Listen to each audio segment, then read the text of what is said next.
تاثیر انگیز حکمت اور تعلیم مل رہی ہے۔ آپ نے فرمایا خدا اس قوم کی حالت نہیں بدلتا جس قوم کو خود اپنی حالت کے بدلنے کا شعور نہ ہو، خوف خدا نہ ہو۔ تو جدوں اسی اپنی حالتاں بدلی نہیں کرنیاں، وہ سن 70 ہوئے 71 ہوئے 72 ہوئے 74 ہوئے، بنگلہ دیش علیحدہ ہوئے، کشمیر نہ ملے، بس دعوے تے نعرے تے فلاں تے یہ تے وہ، یہ سب جھوٹ مکر بازیاں تو اللہ کو ڈرو، قوم کو ڈرو۔ قوم اللہ نے تمہیں دتی ایک اسلامی ریاست بنائی، دعویٰ کر دے مدینے دی ریاست، یہ تو نہ لینا ہی گناہ شرک ہے۔ مدینے دی ریاست جڑی ہے وہی ہے، مکے دی ریاست جڑی ہے وہی ہے۔ کوئی دنیا جمائی دلال مدینے دی ریاست نہیں بنا سکتا۔ خدا کو ڈرو جہالت تو، جہالت کے کلمات سے، اسلام کی قدر کرو، اسلام کے اصولوں پر چلو، اپنی قوم سے ڈرو، بزرگوں سے ڈرو، سچی اور حقیقی زندگی گزارو۔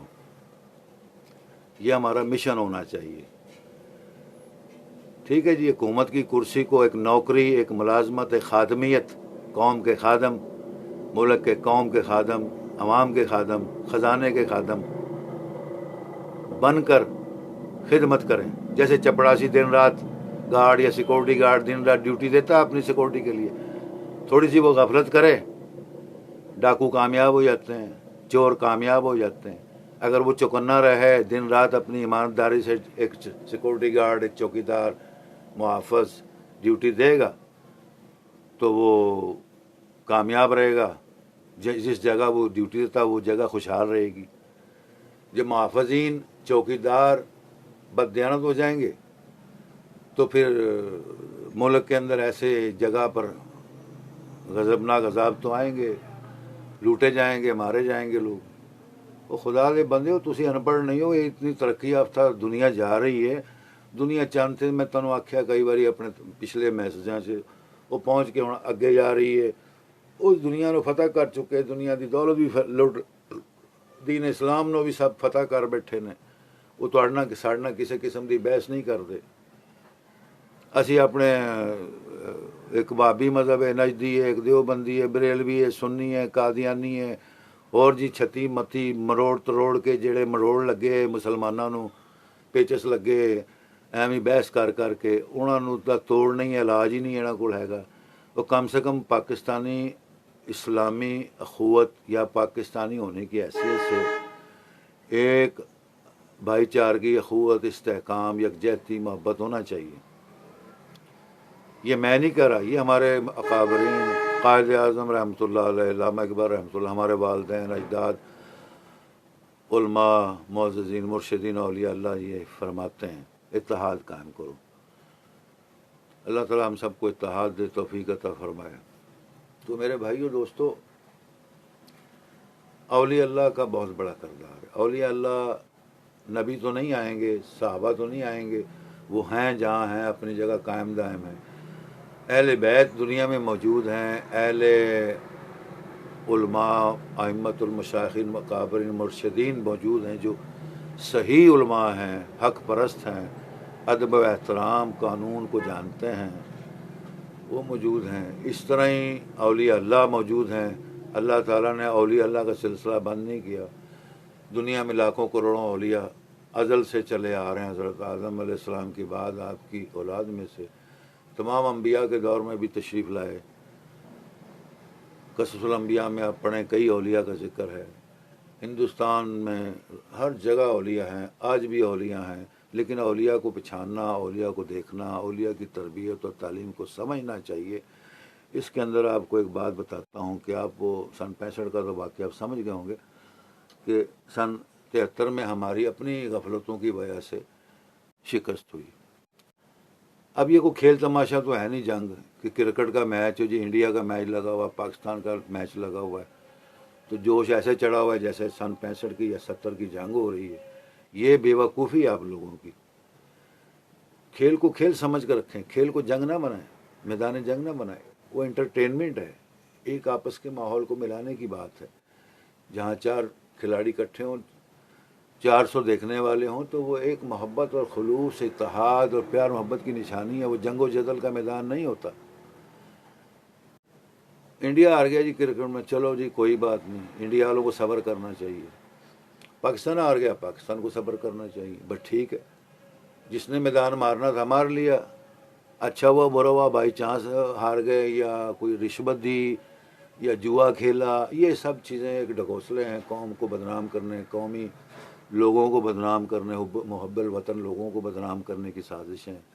ہر میدان میں فتنہ فساد پھیلانا یہ بہت بڑی جہالت، بہت بڑا کفر ازم، بہت بڑا یعنی کہ یہ ٹیررزم، یہ دہشت گردی ہے، ان چیزوں کو ختم کرنا چاہیے۔ اللہم صلی علی محمد وعلی آل محمد۔ تو اولیاء اللہ کی بات چھیڑ رہی تھی۔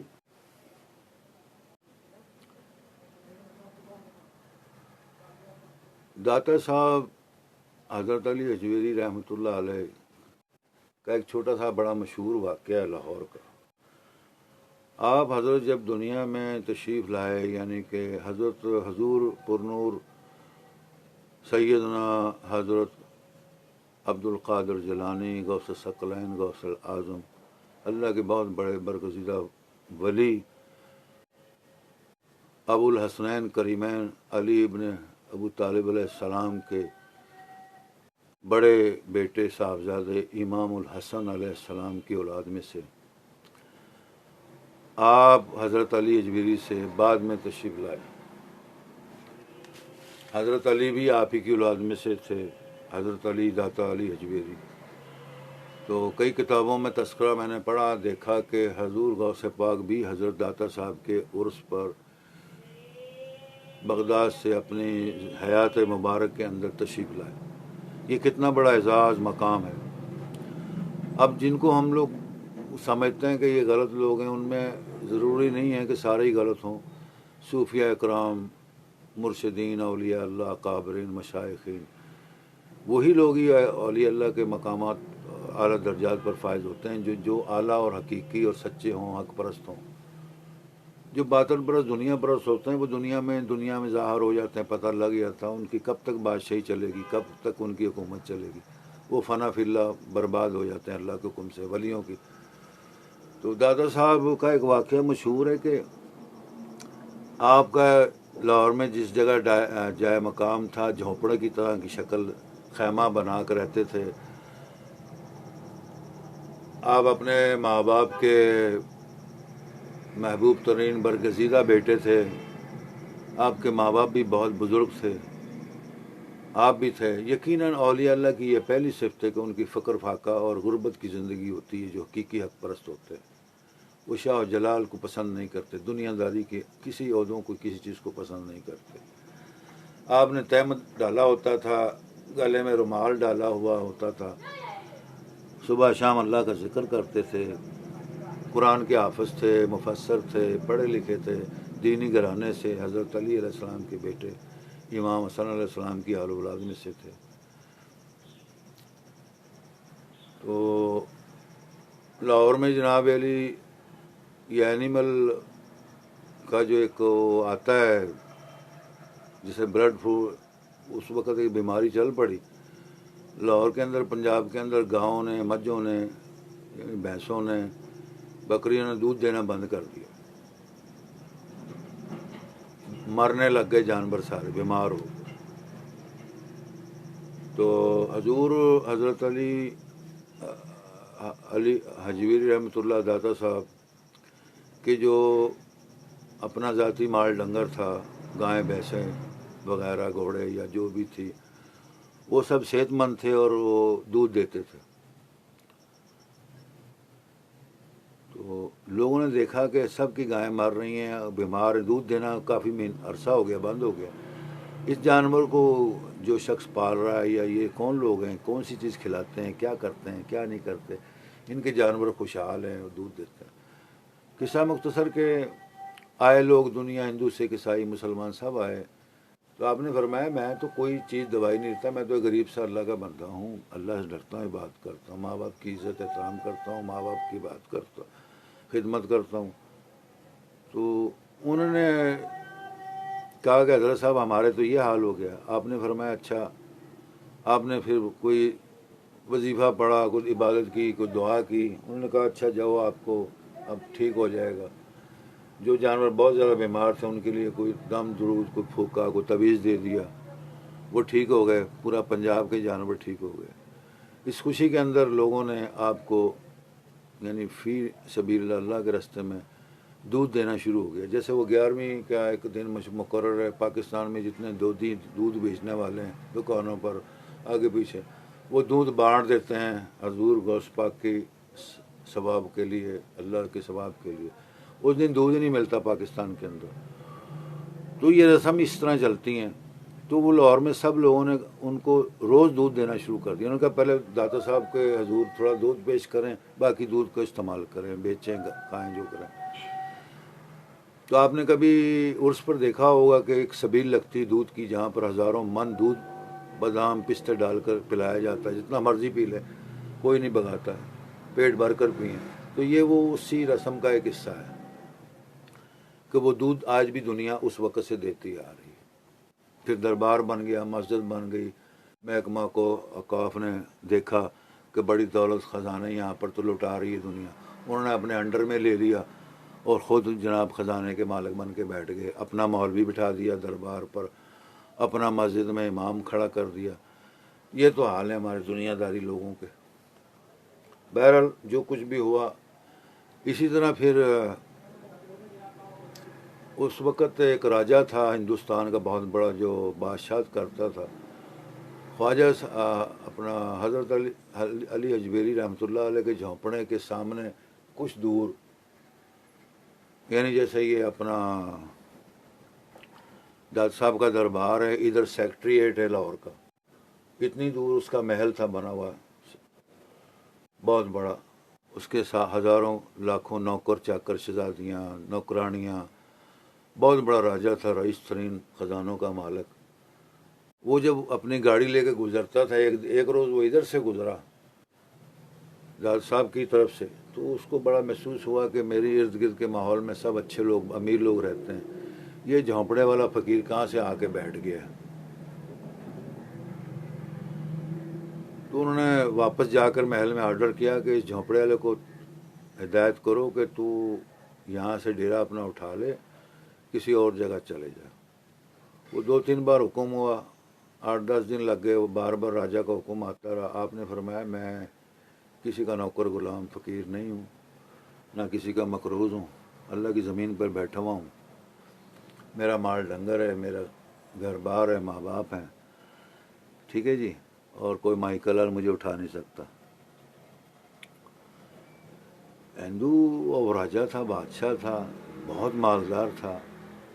اب لازمی بات ہے ایک چھوٹے سے آدمی کے اندر اتنی آکڑ میں ہو سکتی ہے, تو بادشاہ میں کتنی آکڑ ہوگی جس کے صبح شام لاکھوں ہزاروں نوکر چاکر مرید پیر دھو کے پیتے ہوں, خدمت کرتے ہوں.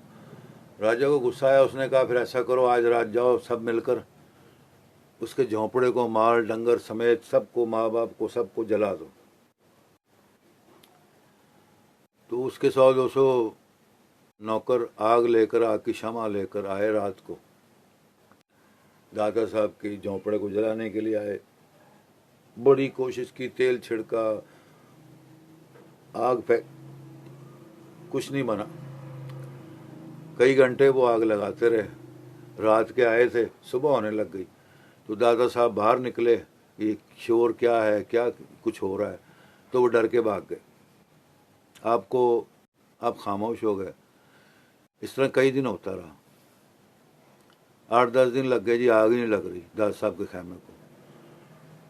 وہ ہندو راجہ اپنی اکڑ کے میں کے اندر, جیسے کہ قرآن میں لکھا ہے کہ نمرودیت, فرعونیت, یہ چیزیں جو انسان میں آ جاتی ہیں, وہ اپنے آپ کو خدا بنا بیٹھتا ہے زمین پر, تو خدا کو بھی پسند نہیں آتا.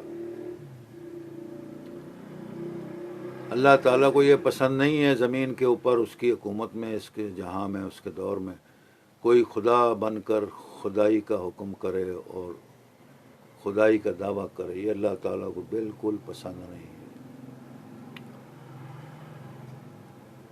ہفتہ گزر گیا تو ایک رات آپ کو پتہ لگ گیا بھی روز ہی ہوتا ہے, تو آپ جب وہ پہلے ہی یعنی آتے ہی انہوں نے کام کیا تو فوراً باہر نکلا ہے. ان کو روکا، وہاں سے بھاگنے لگے تھے۔ انہوں نے کہا کون ہو تم لوگ؟ انہوں نے کہا جی ہم ہندو راجا کے نوکر ہیں۔ انہوں نے کہا اتنے سارے انہیں کے بھیجے؟ ہاں۔ کیا کر رہے ہو؟ بس جی بڑی کوشش کر رہے ہیں، 8-10 دن سے آپ کو منع کیا تھا کہ جھوپڑا اپنا مال ڈنگر اٹھائیں، دوسری جگہ چل جائیں۔ اس نے کہا میرے انکار کر رہے ہیں یہ فقیر جو بابا یا جو بھی ہے، اس کو اٹھا کے باہر نہ پھینکو، اس کو مال ڈنگر سمیت اس کو جلا لو۔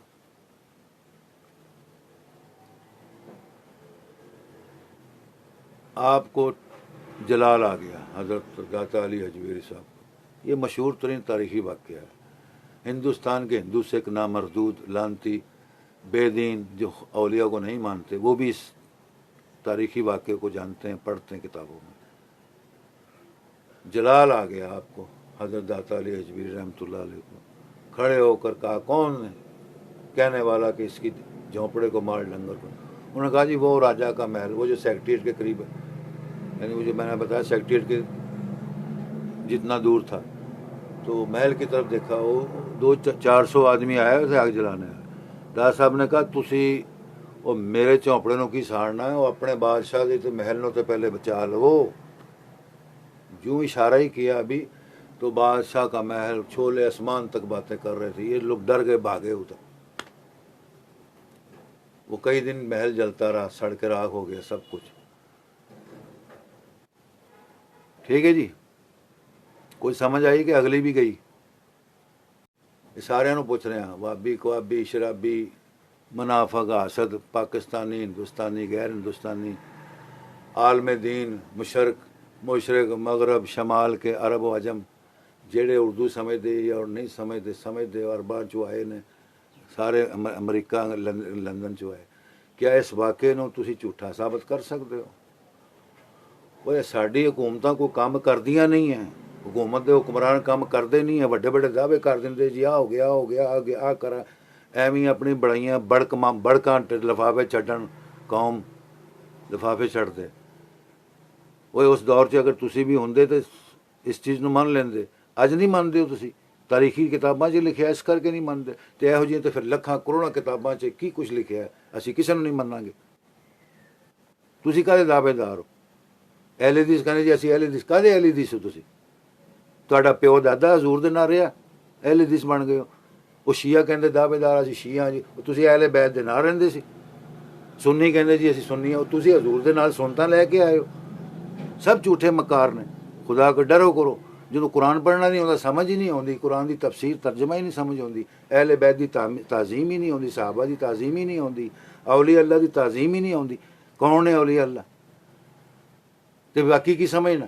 حرام خوری، منافقت، شرابی، کبابی، جواری، تو جناب دنیا جہاں دی منافقت، زنا کار، بد فعل، یہ ساریاں صفتاں موجود نے۔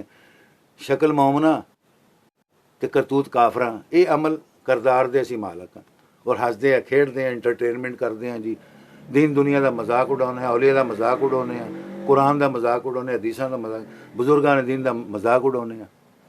یہ سارا دین مذہب ہے۔ کدی شرم ہویا نہیں کیتی، کدی ڈر نہیں خوف دا بہ کے سوچیا یا ڈر کیتا اللہ پاک کو؟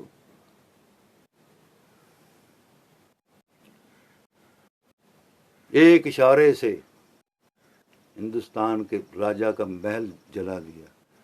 اس دن کے بعد سارا ہندوستان، جہاں جہاں تک خبر پہنچی، لاکھوں کروڑوں ہندوؤں نے سکھوں نے سجدہ کر دیا کہ داتا صاحب کے آگے، اور کہنے جو داتا صاحب تسی ہو اور کوئی نہیں۔ جیسے گرو کو سکھ مانتے ہیں، ہندوستان کے پہلے گرو حضرت داتا صاحب تھے، علی حجویری رحمۃ اللہ علیہ، سائیں بزرگ ولی اللہ۔ آپ کی ہاتھوں سے مبارک سے لکھی ہوئی کئی کتب بھی ہیں۔ اسی طرح حضرت عبد القادر جیلانی، محبوب سبحانی، غوث الثقلین، غوث اعظم کی ہاتھوں کی لکھی ہوئی چند خود کتابیں ہیں۔ آپ دنیا کے مانے تانے، مبلغ اسلام، مقرر اسلام، قاری قرآن، حافظ قرآن، مفسر قرآن، ائمۃ العالمین المشائخین المسلمین کے بہت بڑے عالم تھے۔ حضرت غوث اعظم صلی اللہ علیہ وسلم ایک بار جب 80 سال بعد دنیا جہاں کی تعلیم اور خدا اور رسول کی اطاعت کے لیے نکلے تھے بچپن سے، وہ واقعہ دنیا کی سارے مسلمانوں کو معلوم ہے۔ جب بچپن میں ڈاکوؤں نے حضور غوث اعظم کہ قافلے کو لوٹا تو ڈاکوؤں کو حضرت غوث پاک نے فرمایا کہ میری یہ کتابیں جو ہیں، بستہ جو ہے، اس کو نہ لوٹنا، باقی سب کچھ لے لو۔ امی نے یہاں پر پیسے رکھے تھے، اب یہاں پیسے پڑے میں، یہاں ناڑے میں پڑے میں، جیب میں پڑے میں۔ ڈاکو سیدھا اپنے سردار کے پاس لے گئے حضرت غوث اعظم کو، فرماتے ہیں کہ یہ بچہ سب نے مال دے دیا ہے، ڈرایا دھمکایا تھا، یہ بچہ بڑا ضد کر رہا ہے، چھوٹا سا ہے، کیا کریں؟ یہ کہہ رہا ہے اس تھیلے کو نہ کھولو۔ ڈاکو کہتا ہے اچھا تم بچے سے ڈر گئے تو میں کھول لیتا ہوں۔ غوث اعظم کو آگے کر دیا، پوچھا ڈاکوؤں کے سردار نے، ہاں بھی بچے ڈانٹ کر کہا یہ بستہ کیوں نہیں دیتا، اس میں کیا ہیرے جوہرات تو دنیا جہاں کے خزانے چھپائے ہوئے ہیں۔ انہوں نے کہا جی میں نے ان کو کہا ہے میرے پاس پیسے دولت آپ کو چاہیے تو یہ میری بغلوں میں، یہاں پر جیبوں میں، یہ ناڑے میں، شلوار کے ناڑے میں پیسے پڑے ہوئے جو میری امی نے مجھے گزارا کرنے کے لیے دیے تھے، جتنے بھی ہیں تم لے لو، مجھے نہیں چاہیے۔ میں نے تو امی کو بھی کہا تھا مجھے کوئی پیسے نہیں چاہیے۔ تو بستے میں کیا ہے، اس میں میں پڑھتا ہوں، طالب علم ہوں، اسٹوڈنٹ ہوں، میں نے پڑھنے جانا ہے۔ یہ بچپن میں ان کو شوق، ذوق، محبت، خلوص خدا تعالیٰ سے، نبی پاک سے، اہل بیت سے، دین سے محبت۔ اس نے کہا نہیں جھوٹ بول رہے، دکھاؤ بستہ۔ اس نے کہا اگر کتابیں ہوں گی تم لے جانا، تجھے چھوڑ دیں گے، آزاد کر دیں گے، سب کو چھوڑ دیں گے۔ وہ بستے کو تھیلا دے دیا حضور غوث پاک نے، یہ لو جی، میں جھوٹ تو نہیں بول رہا۔ جب بستہ کھولا واقعی اس میں قلم دوات نکلی، کتابیں نکلیں، قرآن پاک کی کچھ سپارے نکلے۔ تو اس کے آنکھوں میں ایک دم بستہ ہاتھوں سے گر گیا اور آنکھوں میں آنسو آ گئے۔ اس نے کہا یا اللہ، یا خداوند تعالیٰ، اور جھک گیا۔ اس بچپن کی عمر کے اندر اس ڈاکوں کے سردار نے حضور غوث پاک محبوب سبحانی کے قدم بوسی کی، ہاتھ چومے، ماتھا چوما اور کہا بیٹا مجھے معاف فرما دے، اے غوث، تمہارا نام کیا؟ عبد القادر، اے قادر کے خدا، قادر کے بندے، مجھے معاف کر دے۔ اس دن سے اس نے اور ڈاکوؤں نے ڈاکہ اور بدفعلی اور برے کام چھوڑ دیے اور اللہ کے راستے میں نکل گئے۔ تو باقی جو قافلے لوٹے تھے وہ سب لوگ آزاد ہو گئے۔ یہ بچپن کا سفر تھا۔ پھر جب بڑھاپے میں آپ نے 80 سال زندگی گزار کے عالم فاضل بن کر جب گھر تشریف لائے تو ماں اندھی ہو چکی تھی۔ حضور غوث اعظم محبوب سبحانی کی والدہ محترمہ اندھی ہو گئی تھی، بڑھاپے میں بہت عمر رسیدہ ہو گئی تھی۔ تو آپ نے دیکھا مکان بھی اسی طرح بوسیدہ، کچا، چھوٹا سا۔ دروازہ کھٹکھٹایا، اندر سے آواز آئی کون ہے؟ اللہ اکبر، سبحان اللہ، اللہ اکبر، لا الہ الا اللہ، اللہ اکبر، اللہ اکبر، لا الہ الا اللہ، اللہ اکبر، اللہ وللہ الحمد، اللہم صلی علی محمد۔ عبد القادر نے کہا کیا میں اندر آ سکتا ہوں؟ کوئی اجازت ہے مجھے اندر آنے کی؟ والدہ محترمہ کے منہ سے فوراً نکلا اے عبد القادر، میرے بیٹا آیا ہے، میرا صاحبزادہ ہے۔ دیکھو یہ قدرت خدا بند، کرشمہ خدا۔ آپ ایک دم اندر داخل ہوئے اور ماں کی قدم بوسی کی، ماں باپ کی۔ کہا ہاں جی اماں جی، میں آپ کا صاحبزادہ ہوں، بیٹا ہوں۔ روئی، گلے مل کر پیار کیا۔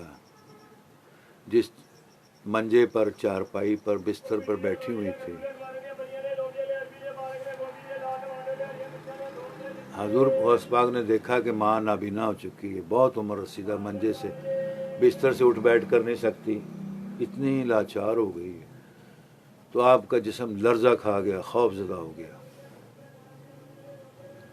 کہ میں نے اتنے سال دنیا کے باہر گزار دیے، ماں کی خدمت کس نے کی ہوگی، کس نے کہا؟ اس طرح وہ سوچ کے ماں کے بوسے لیتے رہے، ماتھے کے، ہاتھوں کے، پیر کے، بیٹھے رہے ماں باپ کے پاس اپنے۔ صبح فجر سے قبل نماز تہجد کے دوران، یعنی ماں پھر سو گئی تھی خوشی سے، تو اٹھی، اس نے کہا کہ حضور پاک جاگ رہے تھے. پوچھا اماں جان کیا بات ہے آپ اٹھ گئیں؟ انہوں نے کہا میں نے نماز پڑھنی ہے تہجد کی. ماں کہتی ہے پانی ادھر کٹورے میں پڑا ہے یا کہ نہیں، وضو کرنا پینا ہے. حضور پاک غوث پاک محبوب سبحانی نے گھر کو دیکھا، کوئی برتن نہیں، کوئی روٹی رزق پانی نہیں. بھرنے والا کون؟ وہ کہتی صبح کوئی مجھے دے جاتا ہے، دیکھنا پڑا ہوگا، ٹھیک ہے مجھے لا دو بھائی، مہربانی تمہاری.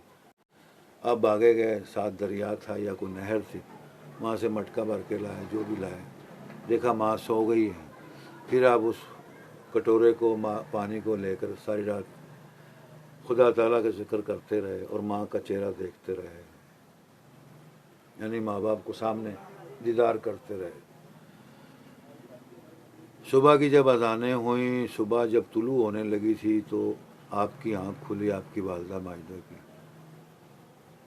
آپ نے ایک دم جب اٹھی ہیں تھوڑا سا بیٹھے، اٹھ کے بیٹھے، ان کا ہاتھ حضور غوث پاک کو لگا.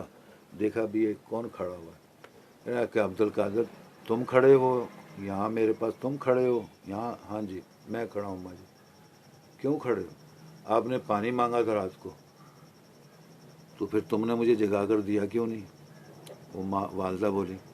انہوں نے کہا کہ میں اس لیے نہیں بولا کہ آپ بڑی پیاری نیند میں سو رہے ہیں، میں نے تو زندگی بھر ساری گزار دی، آپ کی خدمت نہیں کی، آپ کی میں نے تابع داری نہیں کی، اور آج میں پہلا دن ہے تو کم سے کم میں ماں کی نیند خراب نہ کروں، ڈسٹرب نہ کروں. تو جب نیند کھولے گی میں دے دوں. تو بیٹا تم سو جاتے، آرام کر لیتے، پانی لے آئے تھے، کوئی بات نہیں. پھر جب اب میں اٹھی ہوں لے لیتی. ان کا نہیں. تو ماں کو اتنا جوش چڑھا محبت سے.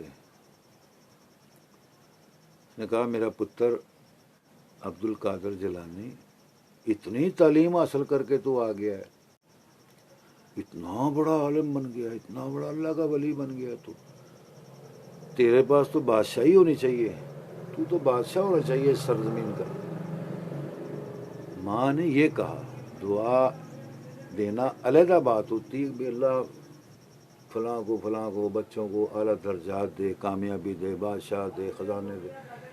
وہ کہنے لگی اتنی سی رات کی خدمت کو دیکھ کر اب آپ اس سے اندازہ لگائیں کہ محبوب سبحانی غوث اعظم غوث الثقلین عبد القادر جیلانی رحمۃ اللہ تعالی علیہ السلام، آپ کے ماں باپ پر سلامتی ہو، آپ پر سلامتی ہو، آپ کی آل مقربین پر سلامتی ہو اللہ تعالیٰ کی، کہ والدہ ماجہ اتنی عالمہ تھی کہ آنکھوں سے نابینی ہے.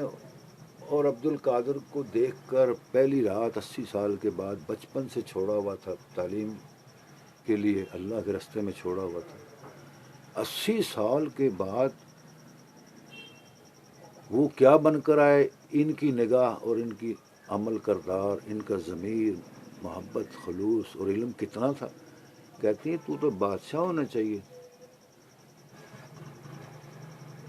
اور یہ کہہ کر اور کچھ نہیں کہا کہ تو اتنا بعمل کردار، اعلیٰ کردار کا مالک.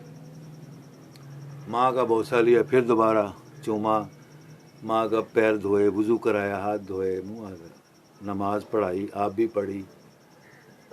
پھر ماں کہنے لگی اب میں تھوڑا سو لیتی ہوں، پھر اس کے بعد تیرا میں کھانے پینے کا ناشتے کا بندوبست کرتی ہوں. کوئی نہیں.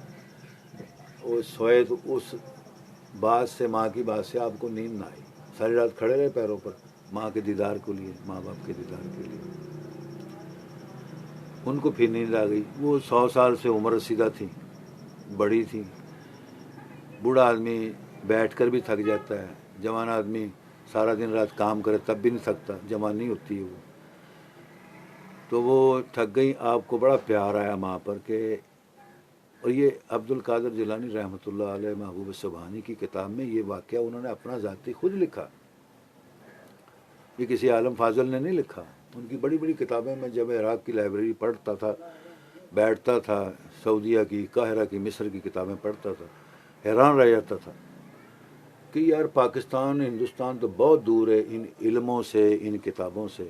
ورنہ وہ ان کتابوں کو پڑھنے کے قابل ہی نہیں ہو سکتے. ہم تو فقیر غریب خدا کے ماننے والے ماں باپ رحمۃ اللہ علیہ اعلیٰ درجات کے مالک مقدس اولیاء اللہ کے جو ہمارے ماں باپ اجداد ہیں، جن کے وسیلہ وساطت محبت خلوص سے جو ہم کو علم ملا، دولت ملی، اس کا ہم ایک دن بھی ساری رات عبادت کر کے ایسے دن رات عبادت کریں، ساری قیامت تک عبادت کریں، ہم ماں باپ کو درجات کے لیے ان کی خدمتوں کا صلہ اجر نہیں دے سکتے. اللہ تعالیٰ مغفرت فرمائے ہم سب کی، مومنوں مسلمانوں کی، آمین.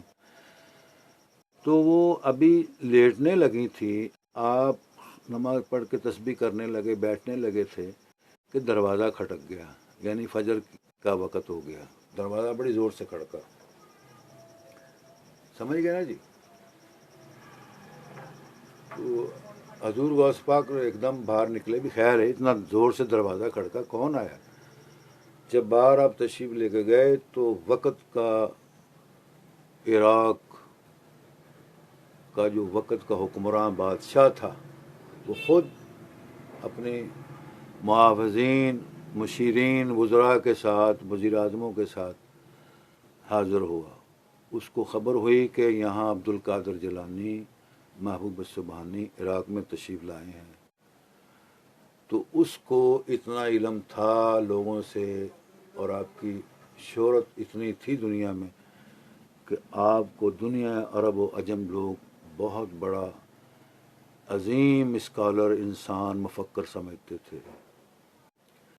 تو اس وقت کے حکمراں بادشاہ بھی ایسے مفکرین کو بہت عزت و احترام، ادب اور اعلیٰ مقام کی نگاہ سے جھک کر ملتے تھے، دیکھتے تھے، عزت دیتے تھے. تو حاکم نے فرمایا، کیونکہ پہلی بار اس نے دیکھنا تھا کہ کیا میں حضور محبوب سبحانی غوث العظم غوث الثقلین سے مل سکتا ہوں. ان کو تو نہیں پتا تھا کہ یہی کھڑے میرے سامنے غوث اعظم، یہی کھڑے غوث اعظم. تو آپ نے فرمایا میں ہی ہوں اللہ کا بندہ. تو وہ ایک دم سجدے میں گر گیا، قدم بوسی کی اور اپنے سر کا تاج اتار کر حضور غوث اعظم کے قدموں میں رکھ دیا. فرمایا آپ کو تخت نشینی کی مبارکباد دیتا ہوں، آج سے آپ میرا تخت سنبھالیں، میں آپ کا غلام خادم.